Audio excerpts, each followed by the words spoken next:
DD कशिर, एहसास कश्मीर का।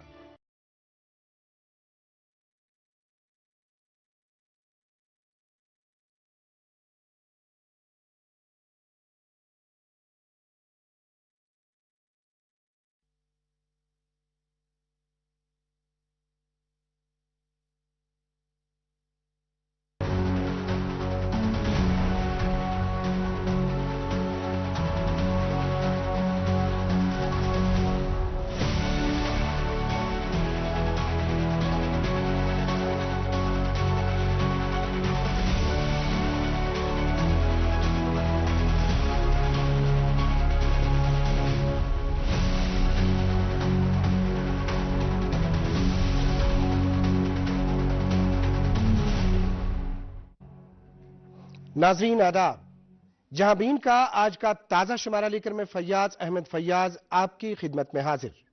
नाजरीन, आप जानते हैं कि इस प्रोग्राम की वसातत से जहां हम मुख्तलिफ मामलात से मुत्तलिक आपको इंफॉर्मेशन देते हैं, आपको बाखबर करते हैं, वहीं हम अक्सर बेशतर बात करते हैं सरकार की उन स्कीमों से मुत्तलिक जो स्कीमें आपके लिए, हम सब के लिए फायदेमंद साबित होती हैं।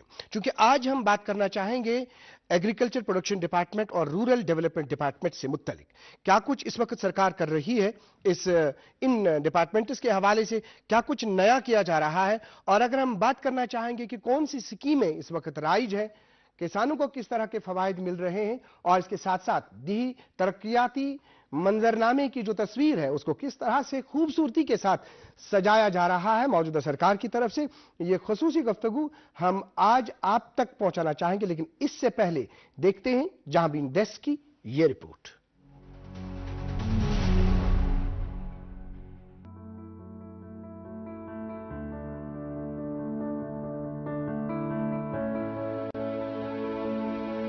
कई दहाइयों तक कश्मीर के दीही इलाके तरक्की के अमल से दूर रहे, लेकिन अब मंजरनामा बदलता दिखाई दे रहा है।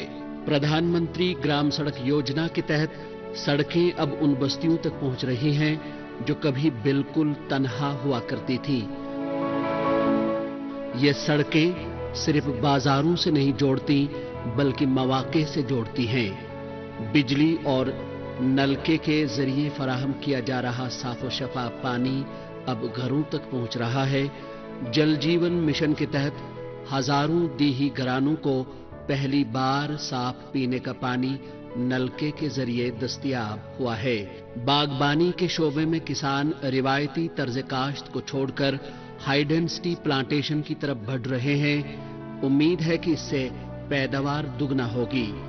कोल्ड स्टोरेज और ज़रई माहिरीन की खिदमत ने वादी की दीही मईशत में नई जान डाल दी है, लेकिन चैलेंजेस अभी भी बाकी हैं।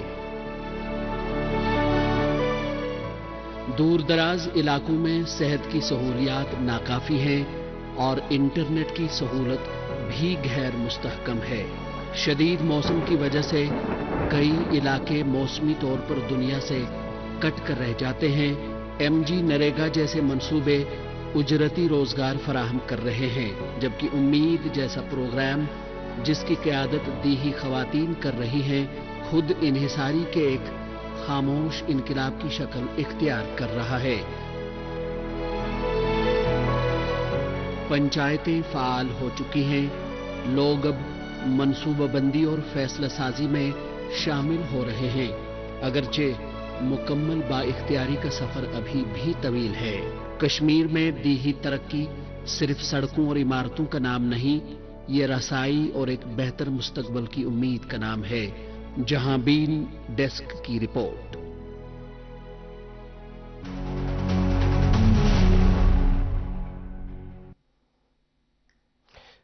नाज़रीन, जिस तरह से अभी आपने जहांबीन डेस्क की रिपोर्ट देखी, आपने देखा कि जो हमारे यहाँ पे जो दीही जो इलाके हैं, गाँव हैं, उनकी तरक्याती जो तस्वीर है उनकी तरक्की की जो तस्वीर है उसको किस तरह से निखारा जाता है, क्या कुछ नया किया जा रहा है, या इसके साथ साथ अगर हम बात करेंगे यहाँ के एग्रीकल्चर प्रोडक्शन डिपार्टमेंट की, एग्रीकल्चर प्रोडक्शन डिपार्टमेंट के सिलसिले में क्या कुछ नया हो रहा है, किस तरह की स्कीमें यहाँ पे राइज हैं और आपके किस तरह के सवालात हैं। आज के प्रोग्राम में हम आपके सवालात का जवाब देने की कोशिश करेंगे और हम दूरदर्शन न्यूज़ और जहां बीन टीम की तरफ से जोरदार इस्तकबाल करते हैं, वालिहाना इस्तकबाल करते हैं जनाब जावेद अहमद डार साहब, जो ऑनरेबल वजीर बराए agriculture production, rural development and panchayat raj, cooperative और इलेक्शन। जनाब जावेद अहमद डार साहब, आपका वेलकम है, इस्तकबाल है हमारे शो में। बहुत बहुत शुक्रिया।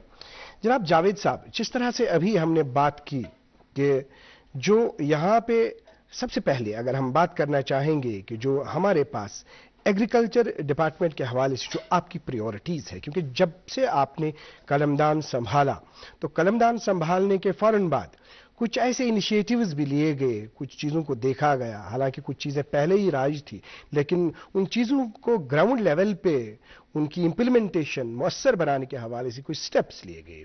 तो आगाज में अगर हम बात करना चाहेंगे कि क्रॉप इंश्योरेंस स्कीम जो है एक ऐसी स्कीम है जिससे बहुत हद तक हमारे किसानों को राहत पहुंचती है, क्या कुछ हो रहा है इस सिलसिले में और किस तरह की इंप्लीमेंटेशन हो रही है इस सिलसिले में?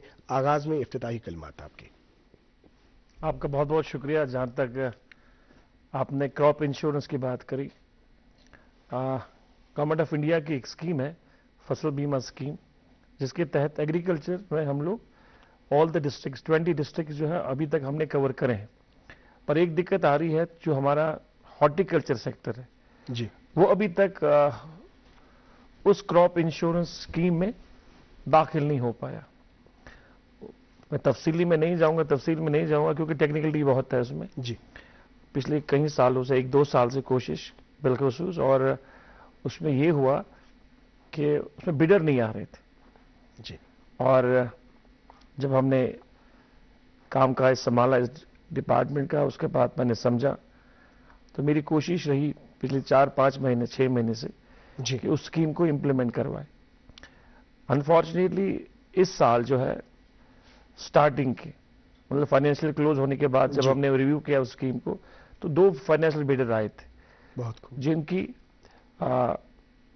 टेक्निकली इवैल्यूएशन जब हो रही थी तो वो सही नहीं पाई गई जी।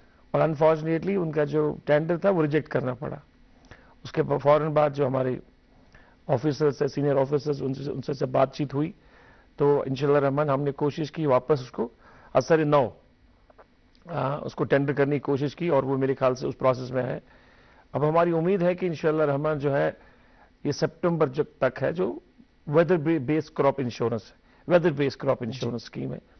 उससे क्या होगा, जितने भी हमारे हॉर्टिकल्चर प्रोडक्ट्स हैं, जैसे सेब हुआ, जैसे मैंगो हुआ, लीची हुआ, चेरी हुआ, जितने भी हॉर्टिकल्चर के सेक्टर्स में जो आते हैं जी, वो सारे जो है इसमें पाएंगे, इस जुम्र में लिए जाएंगे, और उनको जो है फसल बीमा, उनको जो है इंश्योरेंस हो जाएगा, जिससे लोगों को बहुत ही बड़ी जो है राहत मिलेगी। क्योंकि हम उस एरिया में रहते हैं जहां पर अक्सर नेचुरल क्लाइमेटी का हमें शिकार होना पड़ता है हमारे क्रॉप्स को। तो वो weather based crop insurance scheme जब इंप्लीमेंट होगी, और मुझे उम्मीद है कि मैं आपके जरिए पूरी आवाम को ये कहना चाहूंगा कि भाई सितंबर तक वो स्कीम जो है हम लोग कामयाब हो जाएंगे उसको मुकम्मल करने में। जिस तरह से अभी आपने क्रॉप इंश्योरेंस स्कीम के हवाले से बता दिया, आपने आवाम को बता भी दे दिया कि कब से उसके फवाइद जो है वो ग्राउंड लेवल पे पहुंचेंगे। इसके साथ साथ अगर हम देखेंगे बहुत सारे सवालात किए जा रहे थे किसानों की तरफ से। अगर हम उनकी बात करेंगे, मतलब सब स्टैंडर्ड पेस्टिसाइड्स की बात करेंगे, उस सिलसिले में भी एक आपकी तरफ से एक मुहिम सी चली कि जो हमारी किसान बिरादरी है, पेस्टिसाइड जो है बिल्कुल माकूल जो है और मियारी जो है वो उनको फराहम हो। तो क्या कुछ किया जा रहा है उस सिलसिले में और एनफोर्समेंट मेजर्स क्या हैं? देखिए, जहां आप एक्सपेक्ट करते हो कि अच्छी चीजें हो जाएं, वहां समाज में बुरी चीजें भी होती है। बिल्कुल, कुछ लोग अच्छाई के लिए चलते हैं और कुछ लोग बुराई के लिए चलते हैं। जब से सरकार संभाली हुई, उमर साहब ने जब सरकार संभाली है, उसके बाद मेरा जाती तौर में, मेरा जो बैकग्राउंड है वो हॉर्टिकल्चर, बिल्कुल, मैं देहात से आता हूं, तो मैं इन सब चीजों को जानता हूं और खुद गुजरा भी हूं। तो मैं एक आम किसान का दर्द समझ सकता हूं। मेरी जाती राय यही रही कि इसमें कोई हम लोग कदम लगाएं। और इसी सिलसिले में लास्ट जो हमारा सेशन हुआ असेंबली का, हमने प्रपोज किया एक नया इन्फोर्समेंट विंग। हालांकि हमारे डिपार्टमेंट के पास थी, एग्रीकल्चर डिपार्टमेंट के पास एनफोर्समेंट विंग अभी भी है, पर हम चाहते हैं कि फुल फ्लैज हो, एक अलग सा डायरेक्टरेट हो जिसके अलग से ऑफिसर्स हो। वो हमने प्रपोज किया है, वो अभी सिलसिला जारी है। उसकी रैशनलाइजिंग, जो डिपार्टमेंट की रैशनलाइजिंग है वो हो रही है, और मुझे यकीन है कि इंशाअल्लाह रहमान वो सारी चीजें जो है इससे हम कर्व कर सकते हैं, जो सुपीरियर पेस्टिसाइड्स हो, फर्टिलाइजर हो। उसके अलावा हमने 3 जो है हमारे पास लैब्स है, लाल मंडी में भी है, जम्मू में भी है। उसके अलावा इसको ऑगमेंट करने के लिए हमने 3 और बड़ी लैब्स जो है प्रपोज की है, जिसमें कम से कम 5-5 करोड़ रुपए की लागत लगती है।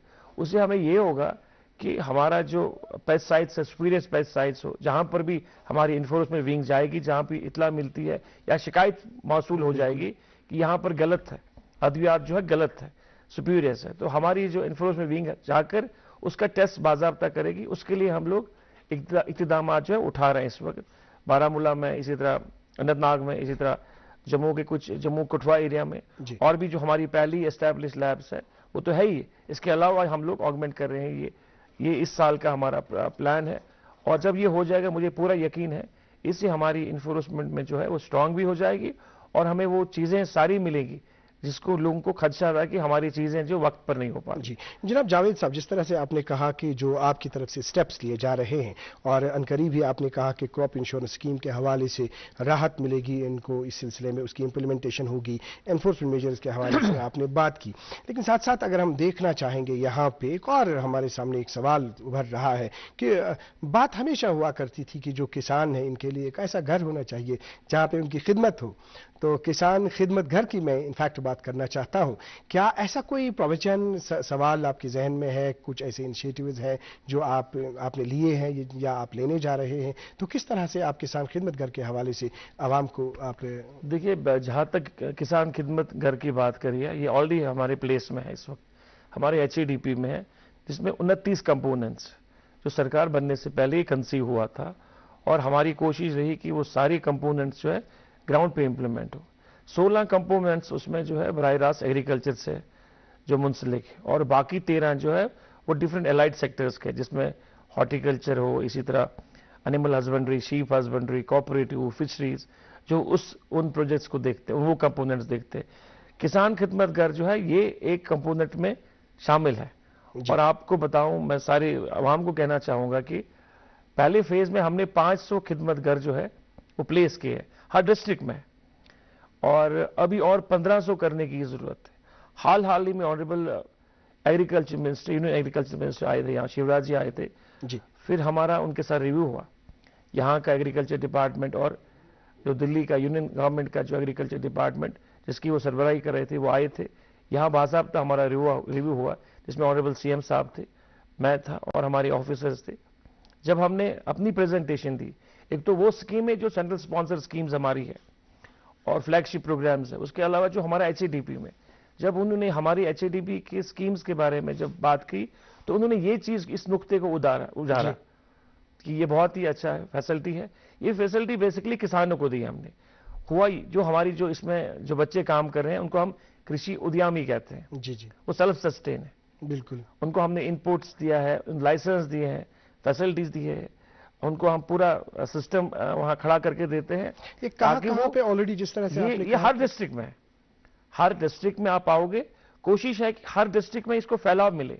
क्योंकि पहले फेज में, इनिशियल फेज में हमने 500 का ऐलान किया था, 500 हमने इंप्लीमेंट करवाए।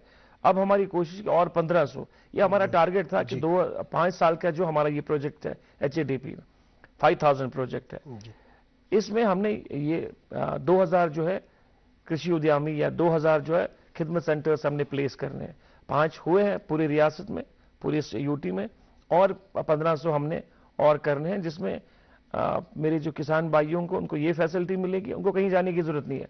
उनको वहां जहां पर वो जाते हैं, जहां ये किसान खिदमत घर है, उनको पूरी फैसिलिटी वहां मिलेगी। जो भी जानकारी है, चाहे वो टेक्निकल जानकारी हो, वेदर के बारे में जानना हो, पेस्टिसाइड्स के बारे में जानना हो, कोई उनको टेक्निकलिटी के बारे में जानना हो, सुझाव में सारी चीजें जो है, जो भी स्कीम है उनमें क्या क्या इंसेंटिव्स है, चाहे वो हमारे HADP में आती हो स्टेट की हमारी जो स्कीम है या सेंट्रल स्पॉन्सर स्कीम है, सारी स्कीमों का उनको पूरा जानकारी मिलेगी, उस स्कीमों का फायदा उठा सकते हैं। तो मैं आपके जरिए उनको कहना चाहूंगा कि वो मेहरबानी करके वो इन स्टेशन पे जाया करें, इन खिदमत गर्ज पे जाया करें और तमाम स्कीमों की जानकारी लेनी चाहिए, क्योंकि बहुत सारी ऐसी स्कीम्स हैं जो रेवोल्यूशन ला सकते हैं, बिल्कुल सही, खासकर रूरल एरिया में। और जो पढ़े लिखे हमारे नौजवान हैं उनको इन स्कीमों का फायदा उठाना चाहिए और उनको अपनी तकदीर बदलनी चाहिए। बिल्कुल।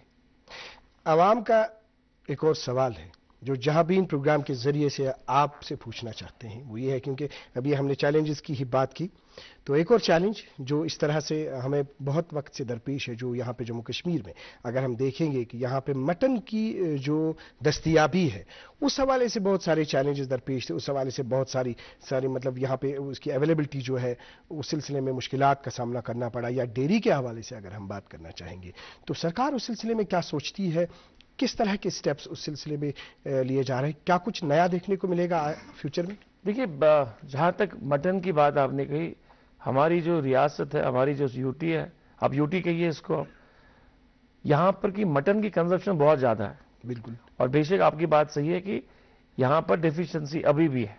बिल्कुल सही। हम लोगों को बहुत सारा मटन जो है हमें यहां लाना पड़ता है जी। हमारी उतनी पैदावार नहीं है। अब उस सिलसिले में हमने जो प्रोसेस किया है, इससे पहले भी हुआ होगा, मैं ये नहीं कहूंगा कि नहीं हुआ होगा, कोशिश हर की सरकार करती है।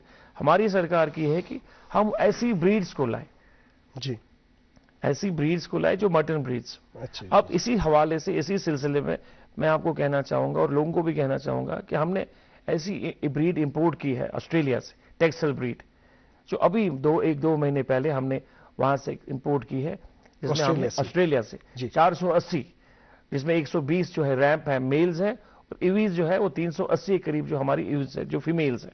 अभी वो क्वारंटाइन सेंटर में, हमारे यहाँ दारों में हमारा क्वारंटाइन सेंटर है, सीप का बड़ा यूनिट है हमारा वहां पर, तो वहां उनकी फैसिलिटी, क्वारंटाइन फैसिलिटीज हमने वहां उनके लिए रखी है, जहां मैं खुद भी गया। जब वो वहां से आई तो मैं खुद गया और मैंने देखा हेल्दी थी, और उनकी जहां जो भी फैसिलिटी चाहिए उनको वहां पर हमने रखी है। एक्लेमेटाइज होने में टाइम लगता है, पहले ये हमारा होगा कि हम उनको वहीं 1 साल 2 साल पहले डेवलप करें, उसके बाद हम किसानों को दे देंगे 1 साल के बाद, ताकि मल्टीप्लिकेशन के लिए हम किसानों को दे देंगे। उससे ये होगा, उसकी पैदावार, उसकी जो स्पेशलिटी है वो ये है, वो 6 महीने में 50 किलो का हो जाता है। 6 महीने में। और अब 1 साल तक पालोगे आप, 1 साल में वो 80-90 किलो हो जाता है। तो हमारी उम्मीद है कि उस पर अगर हम थोड़ा और ध्यान दे देंगे, हम दे रहे हैं, हमारी कोशिश है जब वो लोगों के पास जाएंगे, उसकी ब्रीड जाएगी लोगों के पास मल्टीप्लिकेशन के लिए, जब लोग उसको अडॉप्ट करेंगे। कितना टाइम लग सकता है अभी तकरीबन? मेरे ख्याल से अभी तो हो गया, अभी क्वारंटाइन में है वो, पिछले 1-1.5 महीने से क्वारंटाइन में।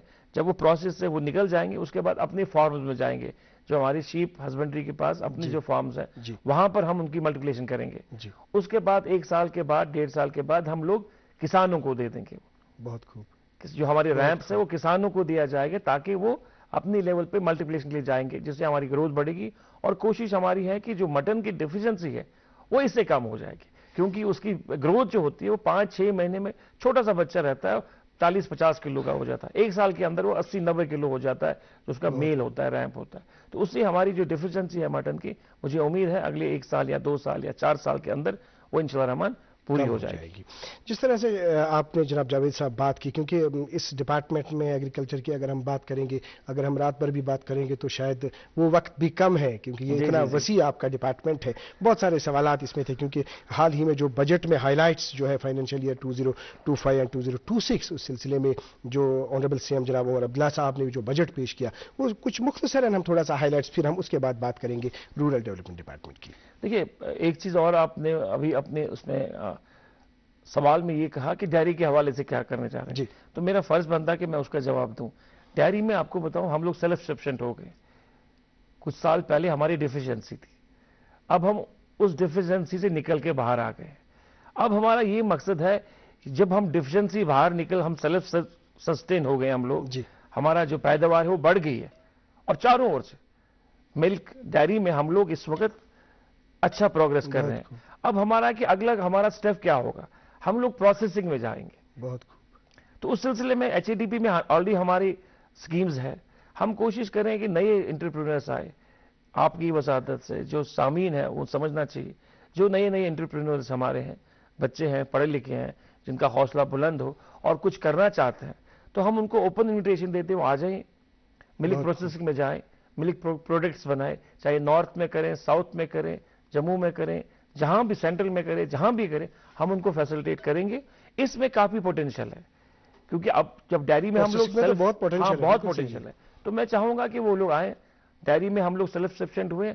अब अगला स्टेप होगा हमारा कि जब हम सफिशिएंट हो गए, अब जब दूध आता है, तो बाकी चीजें इनमें हम लोग प्रोसेसिंग में जब जाएंगे तो इसका और फायदा हो जाएगा, क्योंकि रोजगार के हवाले से भी और वैल्यू एडिशन के हवाले से भी तभी इसको फायदा मिल जाएगा। जी, अभी बात करना चाहेंगे जो हाइलाइट्स है फाइनेंशियल, कुछ मुख्तसरन थोड़ा सा उसमें बात, फिर उसके बाद हम आरडीडी के हवाले से बात करेंगे। देखिए, सबसे बड़ी बात ये बताऊं आपको, हॉर्टिकल्चर के हवाले से, जैसे भी हम हमारी स्कीम है 5 साल की एचएबीडी हमारी स्कीम है, उसको हम लोग, हमारी उस स्कीम में जितना पोटेंशियल है, मैं चाहता हूं कि हमारे नौजवान जो है खासकर उस पोटेंशियल को टैप करें।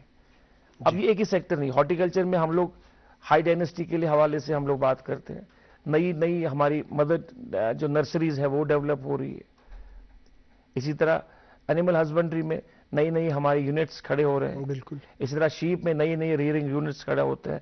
फिशरीज में हमारे नौजवान जो है उनको मैं चाहूंगा कि वो आ जाएं और अपनी यूनिट्स लगाएं, हम इनको इंसेंटिवाइज करेंगे। और काफी पोटेंशियल है एक्वाकल्चर में, फिशरीज में काफी पोटेंशियल है। और हमारी जो कोल्ड स्ट्रीम्स हमारी है, खासकर साउथ कश्मीर में, नॉर्थ में भी है, सेंट्रल में भी है, जहां जहां हमारी कोल्ड स्ट्रीम्स है वहां पोटेंशियल है ट्राउट का अडॉप्ट करने का। और पूरे मुल्क में हम लोग हमारे तुरई इम्तियाज हमको हासिल होगा, क्योंकि कहीं और नहीं है। बिल्कुल सही तो है। बच्चों को आना चाहिए और इसमें इन्वेस्ट करना चाहिए। अभी जो आपने बात की, क्योंकि आप इसी मंच से, जहां बीन टीम की तरफ से प्रोग्राम के जरिए से आप आवाम को दावत दे रहे हैं कि आप आ जाइए, यूथ्स को आप बता रहे हैं रोजगार के हवाले से जो इनकी मुश्किलात है, जो मामलात है, वो दूर हो सकते हैं। हम बात अब करना चाहेंगे रूरल डेवलपमेंट डिपार्टमेंट की।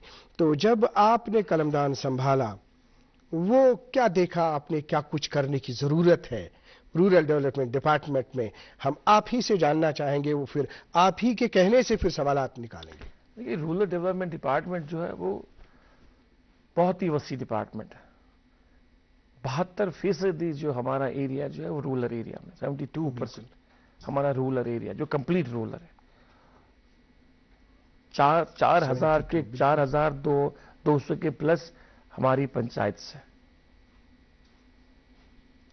तो हमारे जो 20 डिस्ट्रिक्ट है, इसमें जो रुकबा है वो काफी ज्यादा है। नंबर ऑफ ब्लॉक्स हमारे हैं 285 हमारे नंबर ऑफ ब्लॉक्स। तो सबसे इंपॉर्टेंट ये है, देहात में जो है रूरल डेवलपमेंट का ये काम है कि देहात की जो तामीर और तरक्की है वो रूरल डेवलपमेंट से ही होती है, आरडीडी डिपार्टमेंट से होती है, क्योंकि एमजी नरेगा वहां काम हो रहा है और लोगों की जो भी डिमांड है वो डिपार्टमेंट ही पूरी कर रहा है। डिपार्टमेंट में कुछ चीजें हैं जिसका मैं ये जिक्र करना चाहूंगा कि जहां पर लोगों के शकूक बढ़े हैं या लोगों के एप्रीहेंशन है, लोगों ने काम किए 16-17 में, 17-18 में, उनकी जो लाइबिलिटी है उसकी तरफ हम बिल्कुल। हाँ, फयाज साहब जो आप शायद मुझे बोलने वाले थे, मैंने स्टार्ट किया, मैं आप यहीं से बोलूं, 16-17 और 17-18 की लाइबिलिटी जो है वो करीबन 350 करोड़ की है, 357 करोड़ की है। और 19 के बाद जो लाइबिलिटी हुई है अब तक वो है मेरे ख्याल से 500 प्लस 550 करोड़ की। और खुशी की ये बात है कि पिछले कई महीनों से हम कोशिश कर रहे हैं, हम कम्युनिकेशन में यूनियन मिनिस्ट्री से, और फॉर्चुनेटली शिवराज जी हमारे रूरल डेवलपमेंट मिनिस्टर भी हैं, जहां वो एग्रीकल्चर मिनिस्टर है, वो कलमदान भी यही दे रहा, और यहां पर भी मेरे कलमदान, तो एक ट्यूनिंग सी बैठ गई, अच्छा तालमेल बैठ गया है। और हाल ही में जो हमने मीटिंग ली जिसमें ऑनरेबल सीएम साहब भी थे, और हमने उनको वहां पर जो अपनी बातें रखी, जिसमें सीएम साहब ने हमारी तरफ से हमारी तर्जुमानी की, इस रियासत की तर्जुमानी की, इस यूटी की तर्जुमानी की, जिसमें हमारी लायबिलिटी जो थी वो करीबन 950 करोड़ थी। और मुझे खुशी है ये कहते हुए कि honourable minister was gracious enough, उसने कहा कि जो सारी लायबिलिटी है आप हमें डॉक्यूमेंट्स भेजिए, हम उनको देखेंगे और ये सारी लायबिलिटी जो हम क्लियर करके देंगे। और मुझे यकीन है कि आने वाले 1 या 2 महीने में जनाब ये सारी जो लायबिलिटी है, पहले 19 के बाद और उसके बाद जो 17, 16, 17 और 17, 18 की लायबिलिटी है, क्योंकि उस लायबिलिटी में कहीं रेशियो ब्रीच होता है, क्योंकि नरेगा में जो हमने एक बड़ा अहम पॉइंट होता है कि वो हमें रेशियो मेंटेन करना होता है डिस्ट्रिक्ट लेवल पे, 40-60 होता है वेजेस, जो लेबर कंपोनेंट होता है, 40 होता है मटेरियल कॉस्ट। वो जो रेशियो था कहीं वो ब्रीच हुआ था, जिसकी वजह से हम वो शायद गवर्नमेंट ऑफ इंडिया उस पर नहीं कर पाए। दूसरी ये बात, यहाँ कोई पॉपुलर सरकार नहीं थी जो उसको फॉलो उस तरह करे। अब चूंकि सरकार आई है, लोगों की एक्सपेक्टेशन बढ़ गई है, तो मुझे ये कहते हुए खुशियां महसूस हो रही है। और आवाम से भी कहना चाहूंगा, खासकर उन लोगों को जिन्होंने काम किए हैं और उनकी लायबिलिटी पड़ी है, उनको आप मुतमईन रहिए, अगले 2 या 3 महीने में इंशाल्लाह रहमान हम लोग फेज वाइज दोनों कंपोनेंट नहीं, उसमें एक ही कंपोनेंट ज्यादा है, वो मटेरियल कॉस्ट है कि उसकी लायबिलिटी ज्यादा बड़ी है। वेजेस तो आते हैं, इट्स एक्ट, तो ये एक्ट में जो है, एक्ट में आप किसी को रोक नहीं सकते। तो ये मटेरियल जो है ये बेसिकली पाइल ऑन हुआ है 19 के बाद। तो ये कहूंगा ये लायबिलिटी पाइल ऑन हुई है, क्योंकि हमें जो टारगेट्स मिलते हैं, टारगेट्स अचीव करने के बाद पैसा जो है वो थोड़ा कम आता गया, और हम लोग उसी की वजह से ये 2019 के बाद जो ये लायबिलिटी क्रिएट हुई है। पर चूंकि अब खुशी है इस बात की कि वो लायबिलिटी सारी क्लियर होने वाली है, और ऑनरेबल मिनिस्टर, यूनियन मिनिस्टर वो ग्रेशियस थे। ऑनरेबल सीएम ने यहाँ उस दिन जो रिव्यू मीटिंग था उसमें तर्जुमानी अच्छी तरह से की, और यूनियन मिनिस्टर साहब मान गए कि ये सारा पैसा जो है मैं दे दूंगा, और अगले 1-2 महीने में मुझे लगता है ये पैसा जो है फेज वाइज में आ जाएगा। और जिसकी भी लायबिलिटी थी, उस लायबिलिटी जो हमारे जो कॉन्ट्रैक्टर्स थे या जो हमारे वेंडर्स थे, उनको ये सारा पैसा मिलेगा वापस। बहुत बहुत शुक्रिया जावेद साहब, चूंकि आपने जहां भी इन प्रोग्राम के जरिए से ये खुशखबरी जो है वो आपने आवाम को दे दी। बात करना चाहेंगे कि जो नेशनल रूरल लाइवली मिशन जो है, उसका अगर हम इस वक्त बात करना चाहेंगे कि उसकी आउटरीच जो है, क्योंकि आपने खुद ही कहा कि हमारे यहाँ पे जो 20 डिस्ट्रिक्ट्स हैं, जम्मू के 10, यहाँ के 10, उसकी रीच जो है गाँव के देहात की वो बहुत ज़्यादा है। तो उसकी आउटरीच जो है इस मिशन की, तो किस तरह से उसकी आउटरीच हो रही है और क्या कुछ उसमें हो रहा है? नेशनल रूरल लाइवली मिशन, जिसको हम NRLM कहते हैं, जितने भी हमारे सेल्फ हेल्प ग्रुप्स, लाखों में हमारे सेल्फ हेल्प ग्रुप्स हैं, उनका मेन मकसद जो है, जो हमारी जो बहनें हैं या जो माई हैं देहातों में रहते हैं, उनको सेल्फ कॉन्फिडेंट बनाना, उनमें वो आत्मनिर्भर जिसे कहते हैं। क्या अभी इंप्लीमेंट है वो? बिल्कुल हो रहा है। बीच में उसमें जो नहीं, उसमें बिल्कुल इंप्लीमेंटेशन हो रही है। और मैं आपको ये कहूं कि अभी हाल ही में उसका अवार्ड में मिला, हाल ही में हमने सम्मेलन किया उसका। यहाँ अभी जो ऑनरेबल मिनिस्टर साहब आए थे, वो खनमू में हमारा एक बहुत बड़ा प्रोग्राम हुआ लखपति दीदीज का, और आपको ये ताजुब होगा, हजारों में हमारी ऐसी दीदियां हैं जिन्होंने स्टार्ट किया, क्योंकि इसमें रिवॉल्विंग बिल्कुल लाखों की स्टार्ट किया, और अपनी जो इनकम मंथली, उनकी ईयरली जो इनकम है वो 7 लाख 6 लाख है, और घर बैठे वो काम कर रहे हैं। बहुत खूब। और हम लोग अब कोशिश कर रहे हैं उनको, हम लोग और उसमें हम मदद कर रहे हैं ताकि वो और प्रोग्रेस करें। बेसिकली कंसेप्ट था कि जो हमारी देहात में जो हमारी बहनें होती है, पढ़ी लिखी होती है, या माताएं जो हमारी होती है, माएँ होती है, उनके पास उतने वसाइल नहीं होते। ये स्कीम की वजह से उनको वसाइल मिले हैं, उनको ये चीजें मिली हैं, उनको फैसिलिटी मिले हैं, उनको रिवॉल्विंग फंड हम दे रहे हैं, जिसकी वजह से वो फिर उनकी लिंकेज बढ़ाते हैं हम लोग बैंक के साथ, वो बैंक से लोन उठाते हैं, अपने बिजनेस में डालते हैं, और उनको हमने ई बैंकिंग के जरिए उनके लिए हमने अवेलेबिलिटी जो है, उनकी मार्केट अवेलेबिलिटी की हमने यहाँ श्रीनगर में हो या जम्मू हो, जो भी हमें अर्बन हार्ट्स होते हैं, या वहाँ पर वो अपना स्टॉल लगा सकते हैं। हालांकि अभी उसमें बहुत कुछ करने की जरूरत है। कुछ लोग हमारे जो अमेजॉन में है, कुछ फ्लिपकार्ट्स में है, जो अपना प्रोडक्ट्स बेचते हैं। तो ये एक बहुत बड़ी सक्सेस स्टोरी है बहुत सारी ऐसी बहनों की जो रूरल एरिया में रहते थे। जनाब जावेद साहब, बहुत सारे सवाल थे, बहुत सारे सवाल रह गए, आइंदा भी हम बात करेंगे, लेकिन चलते चलते जरूर ये एक सवाल आपसे पूछना चाहेंगे, क्योंकि जो रेट है, जो अगर हम MG नरेगा की बात करेंगे, क्या उसमें कुछ रिवीजन वगैरह कुछ की जरूरत है? ये बात बहुत गया है, क्योंकि आपने बहुत वो नाराज हो जाएंगे बाद में अगर वो बात। ये बात बहुत ही सही कही आपने, रिवाइज होना चाहिए। जी। हाल ही में हमने इस चीज को भी मीटिंग में उजागर किया, जहां पर हरियाणा को 400, जहां पर मुख्तलिफ स्टेट्स में डिफरेंट रेट्स हैं। जी। तो ऑनरेबल मिनिस्टर साहब से जब हमने बात की, हमने कहा रेट्स जो हमारी यहाँ की वेजेस के वो कम है जी, तो वो बढ़नी चाहिए। हमें इस बात का यकीन दिलाया गया है, इसी पे आखिरी मैसेज यही इस बात को हमें यकीन दिलाया गया है कि हम कोशिश करेंगे कि यहाँ की रेट्स को रिवाइज किया जाए। अब मुझे नहीं पता वो कितना होगा, 300 होगा, 350 होगा, 400 होगा, लेकिन उम्मीद है इंशाल्लाह रहमान, क्योंकि सीएम साहब ने बड़ी जबरदस्त तरीके से तर्जुमानी की। और सारी चीजें जो है ऑनरेबल मिनिस्टर सामने के रखी और मिनिस्टर सामने भी खुल के इन बातों का उन्होंने सुना और वो ही वॉज काइंड एनफ, उसने कहा कि बिल्कुल मैं करूंगा ये चीजें। तो ये यकीन रखिए आप अगले कुछ महीनों में इन सारी चीजों का जिसका आपने इंतशाफ किया, जो आपने सवालात किए, वो सारे सवालात जो है ग्राउंड में आप अमलाते हुए हमें देखोगे। जनाब जावेद अहमद डार साहब, दूरदर्शन न्यूज़ को अपना कीमती वक्त देने, जहां भी इन प्रोग्राम में शिरकत करने और हमारे किसानों को और जो दिही इलाकों में लोग रहते हैं इस तरह की खुशखबरी, इस तरह के सवालात जो हमने किए वो इंफॉर्मेशन उनको देने के लिए आपका बहुत बहुत शुक्रिया। बहुत बहुत शुक्रिया सर, बहुत बहुत शुक्रिया, थैंक यू। नाज़रीन मोहतरम, आपका भी बहुत बहुत शुक्रिया। आपने हमें आधे घंटे से देखा, आपने हमें सुना, लेकिन आपके जो भी सवालात है वो आप जहां भी इन प्रोग्राम तक पहुंचा सकते हैं। आज के प्रोग्राम में इतना ही। अगले शुमारे में आपसे फिर मुलाकात करेंगे। जब तक के लिए अल्लाह हाफ़िज़ नासिर।